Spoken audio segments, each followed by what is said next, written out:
Welcome back, everyone. Today, we've got news spanning the globe, from Syria to the U.S., and even a rescue at sea. Well, let's start with the big news out of Syria. The Assad family's 54-year rule has come to an end. Rebels have taken control of the country. And it seems like it happened pretty quickly, right? It did.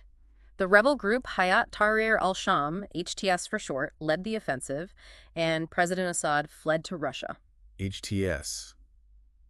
That name rings a bell. Don't they have a somewhat controversial past? Yeah, they do. They used to be linked to al-Qaeda, but they're now trying to present a more moderate image. Because they're trying to rebrand themselves as part of this transition. Exactly. They've already set up a transitional government. They're even working with some former Assad officials to, try to ensure a smooth handover of power.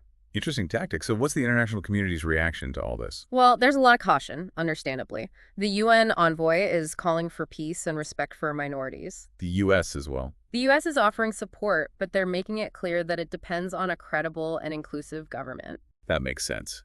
Meanwhile, Israel isn't wasting any time. They've launched hundreds of airstrikes on Syrian military targets. Right. Their reasoning is to prevent weapons from falling into the wrong hands now that there's this power vacuum. And they've actually taken control of a demilitarized zone in the Golan Heights. Yeah, they say the 1974 ceasefire with Syria is void now that Assad's gone. It's a pretty bold move. Definitely a strategic play. So, as Syria enters this new era, we're also seeing some disturbing discoveries come to light. What can you tell us about that? Well, rebel fighters discovered around 40 bodies at a hospital in Damascus. They say the bodies show signs of torture. Oh, that's awful. Where do they think these victims came from? It's believed they were detainees from Syria Prison. Ah, that's the prison notorious for human rights abuses under the Assad regime. That's right.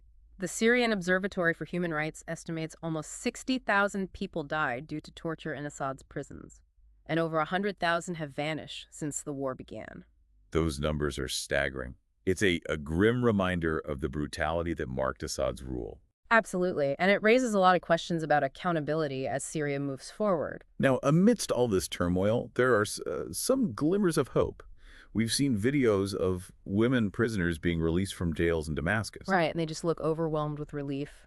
There's also a sense of cautious optimism among many Syrians as they navigate this uncertain post-Assad era. That's understandable. It's a mix of emotions, for sure, but they've endured so much, you have to admire their resilience. Absolutely.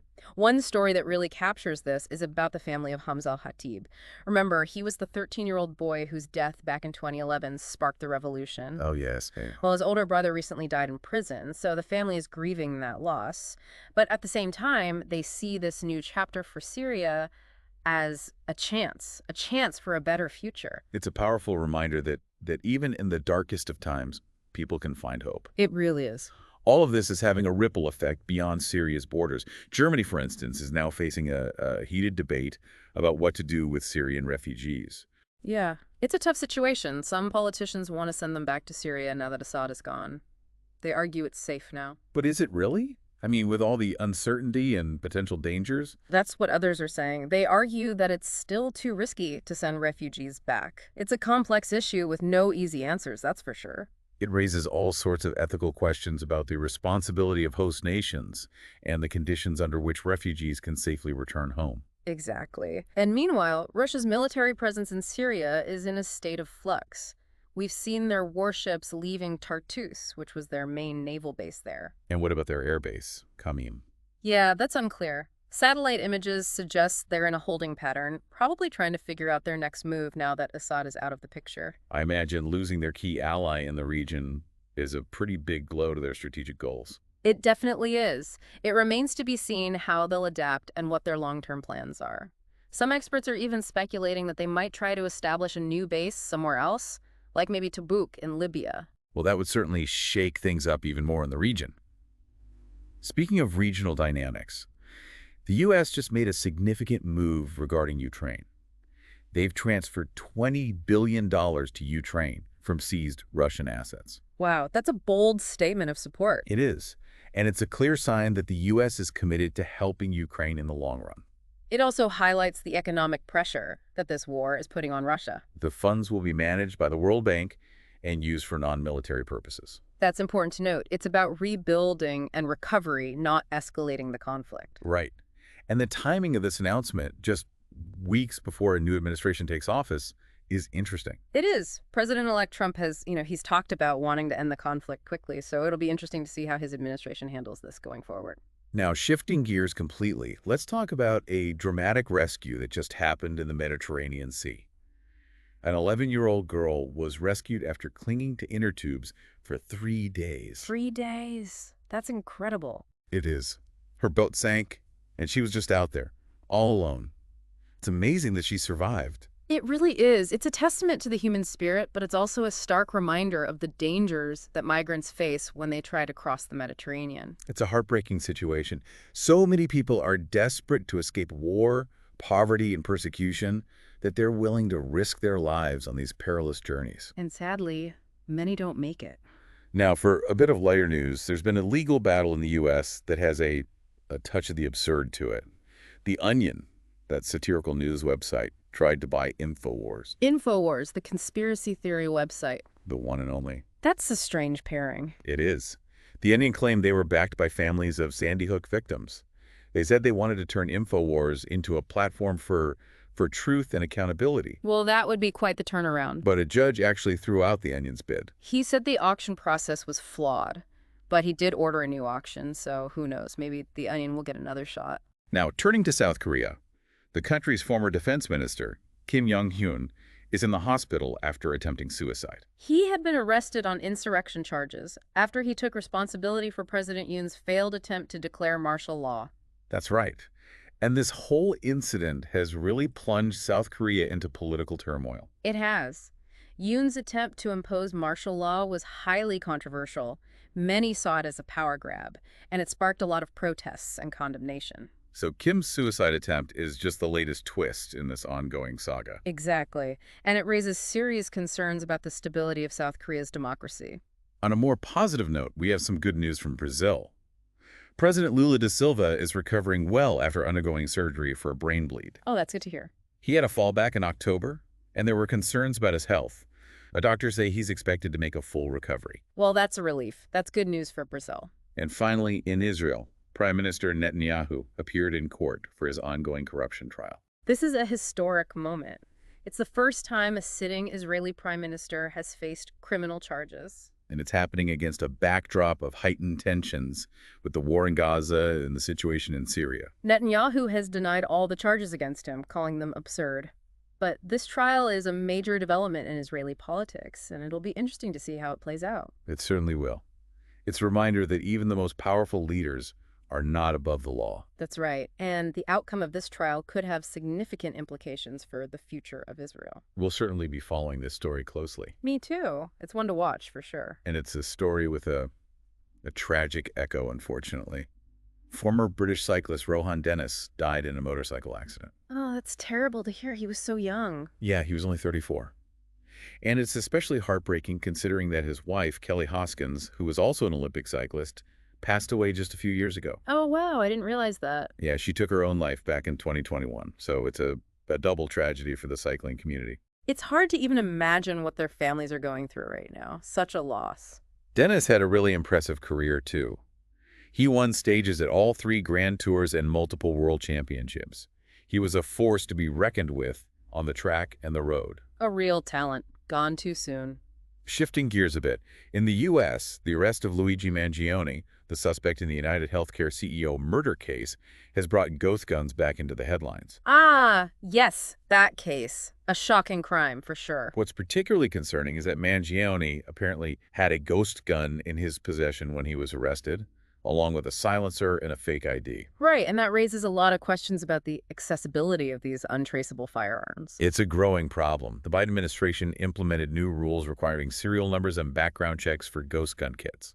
But clearly, those measures aren't enough to stop people from getting their hands on these weapons. And the fact that Mangione's alleged motive seems to stem from resentment towards the healthcare industry also adds another layer to this story. It does. It's a tragic reminder of the deep frustrations that many Americans feel about healthcare costs and access. Absolutely.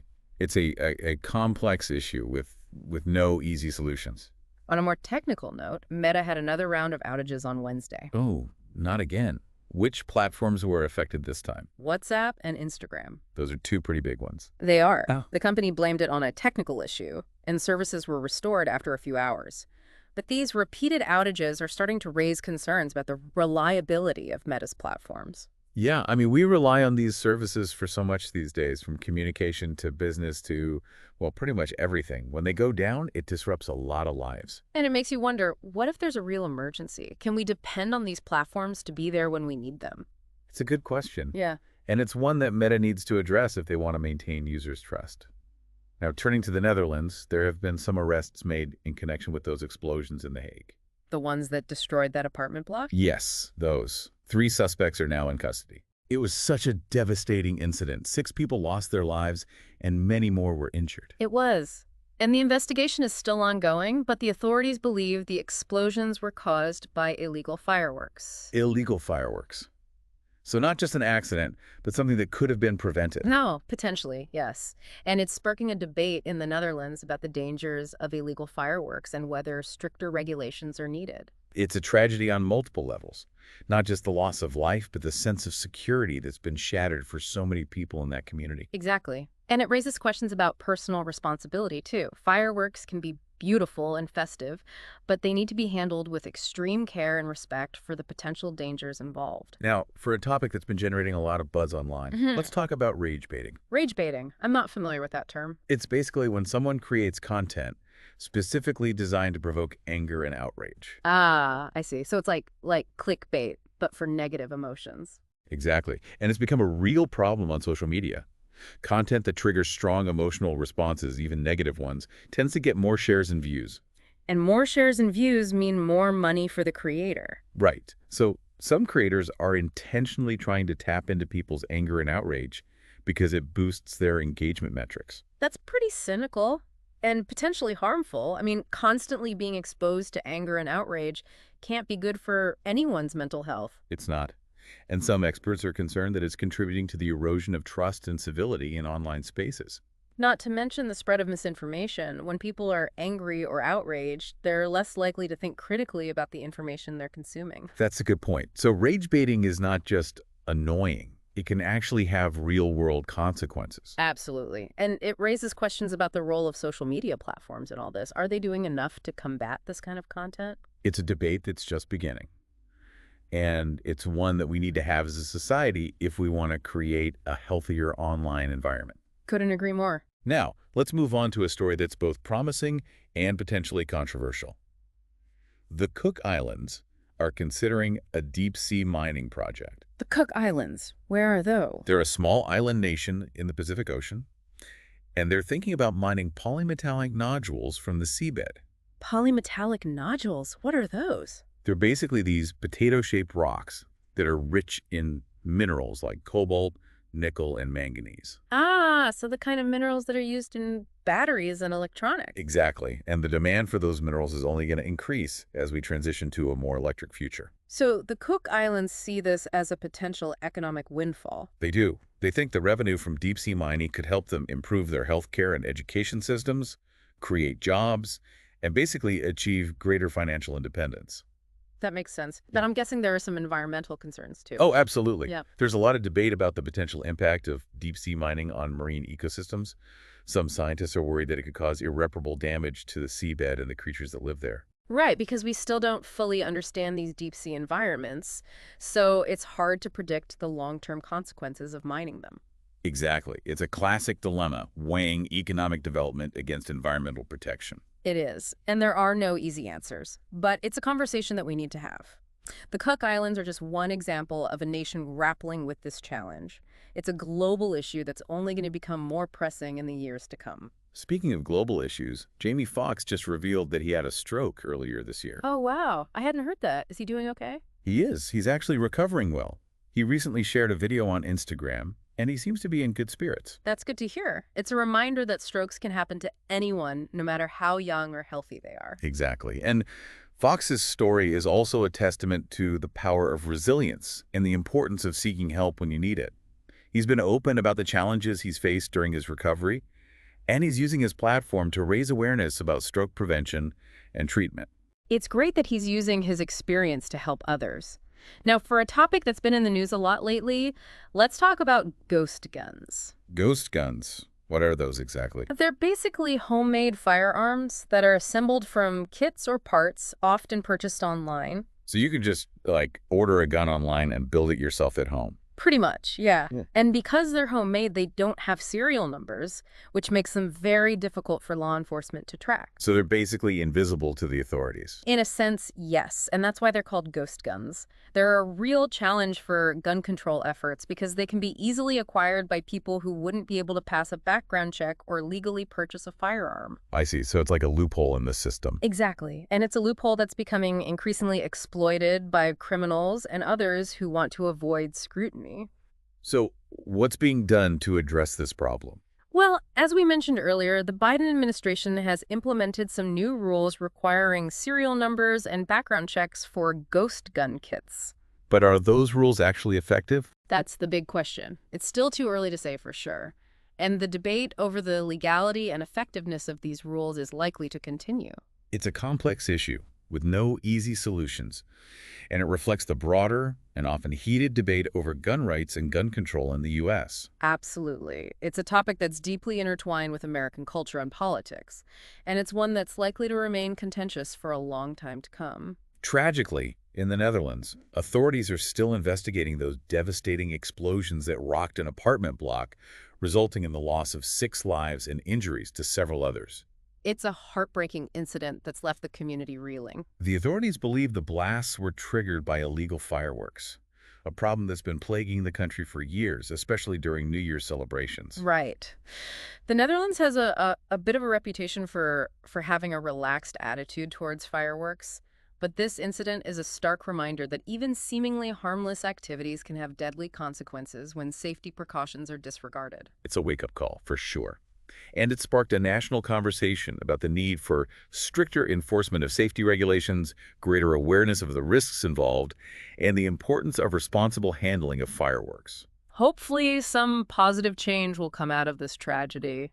Turning our attention to South Korea, President Yoon Suk Yeol's recent attempt to declare martial law has ignited a firestorm of controversy. Yes, that was a highly sensitive move, given South Korea's history of authoritarian rule. So it was seen as a power grab by many. Exactly. Many people saw it as an attempt to silence political opponents and consolidate power. The declaration triggered widespread protests and condemnation, with many accusing Yoon of trying to undermine democracy. Did he actually succeed in imposing martial law? No, he didn't. Lawmakers quickly stepped in and reversed the declaration, seeing it as a dangerous overreach of presidential authority. So a bit of a political crisis averted. For now, perhaps. But the entire episode has raised serious concerns about the state of democracy in South Korea and highlighted the deep divisions that exist within the country. It's a reminder that even in countries with strong democratic traditions, the threat of authoritarianism can reemerge, especially during times of political instability or social unrest. That's a point worth remembering for sure. Now let's shift our focus to the Middle East, where the Syrian civil war has taken a dramatic turn with the sudden collapse of the Assad regime. Wow, that's a huge development. I hadn't caught up on that yet. What happened? A coalition of rebel groups, spearheaded by the Islamist faction Hayat Tahrir al-Sham, or HTS, launched a rapid offensive that basically swept across the country. So they just overwhelmed the government forces. Essentially, yes. The offensive culminated in the fall of Damascus, the capital, and the flight of President Bashar al-Assad to Russia. So what's the situation on the ground now? It's still very fluid. The country is effectively controlled by a patchwork of rebel factions, each with its own agenda and ideology. So there's potential for more conflict, even with Assad gone. Definitely. There are concerns about potential power struggles between the different rebel groups, the rise of extremist factions, and the challenges of establishing a stable and functioning government in a country that's been ravaged by war for so long. What about the international community? How are they reacting to this sudden shift in power? They're watching closely, urging restraint, and calling for a peaceful transition to a more inclusive and representative government. What about Russia? They were a major backer of the Assad regime. What's their position now? Well, they've definitely been dealt a blow with the loss of their key ally in the region. They were forced to evacuate their naval base in Tartus, and they're now facing some difficult decisions about their long-term presence in Syria. It's a significant setback for their geopolitical ambitions in the Middle East. Absolutely. And it's a story that's going to continue to unfold in the coming days and weeks.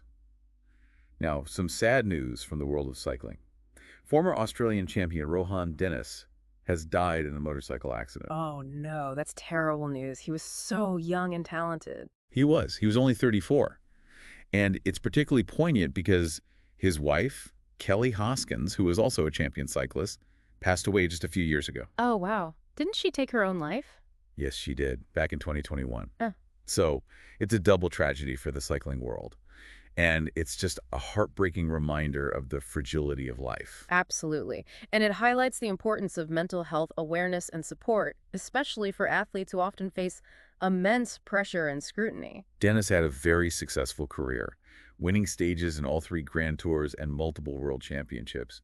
He'll be greatly missed by the cycling community and beyond. For sure, his talent and sportsmanship were undeniable. It's a reminder that even in the world of sports, where we often focus on physical strength and achievement, mental health is just as important. Now, for a story that's both amusing and a little bit bizarre, The Onion tried to buy InfoWars. Hey Onion, the satirical news website. Yep, that's the one. They actually put in a bid for InfoWars during its bankruptcy proceedings. InfoWars, the conspiracy theory website run by Alex Jones. The very same. That's an odd pairing, to say the least.